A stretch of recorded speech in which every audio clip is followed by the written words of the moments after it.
Hi, நான் Kalaivani Paramasivam, founder of Rudran microgreen. லாஸ்ட்டாக 3 எபிசோடில் நம்ம என்னென்ன பார்த்தோம்னா, சீடும் சாயிலு அப்புறம் வாட்டரிங் டெக்னிக் பார்த்தோம். இந்த எபிசோடில் நம்ம என்ன பார்க்கலான்னா, என்னென்ன சீடு ஊற வைக்கணும், என்னென்ன சீடு ஊற வைக்கக்கூடாதுன்னு சொல்லி பார்க்கலாம்.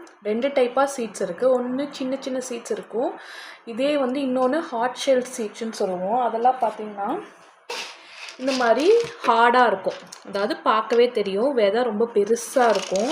Like peas and sunflower, methi இதெல்லாம் கொஞ்சம் பெரிய பெரிய சைஸில் இருக்கும். ஸோ அதெல்லாம் ஈஸியாக முளைக்காது.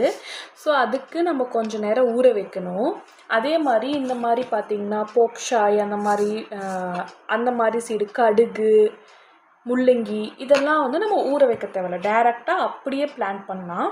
பட் இந்த மாதிரி மொத்தமாக இருக்க விதையெல்லாம் நம்ம ஊற வச்சு வளர்த்தணும். எவ்வளோ நேரம் ஊற வைக்கிறது, எவ்வளோ நேரம் மட்டும் ஊற வைக்கணும் அப்படிலாம் டீட்டெயில்ஸ் இருக்குது.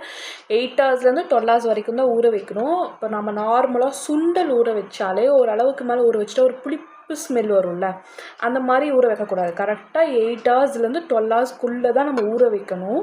அதுக்கப்புறம் அது நல்ல தண்ணியில் கழுவிட்டு அப்புறமா நம்ம மண்ணில் போட்டால் வளர்ந்துடும் அழகாக.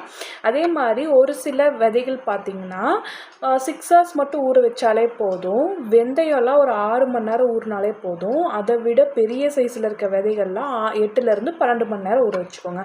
அதுக்கு மேலே ஊற வைக்காதீங்க. ஊற வைக்கிற டைமை கரெக்டாக நோட் பண்ணிக்கோங்க. ரொம்ப நேரம் ஊற வச்சிங்கன்னா நிறைய ஃபங்கல் இன்ஃபெக்ஷன் வர்றதுக்கு வாய்ப்புகள் அதிகம். அதுக்காக சொல்கிறோம். உங்களுக்கு வேறு ஏதாவது டவுட் இருந்தால் கமெண்ட் செக்ஷனில் சொல்லுங்கள். நெக்ஸ்ட் எபிசோடுக்கு எங்கள் சேனலை ஃபாலோ பண்ணிக்கோங்க. பாய்.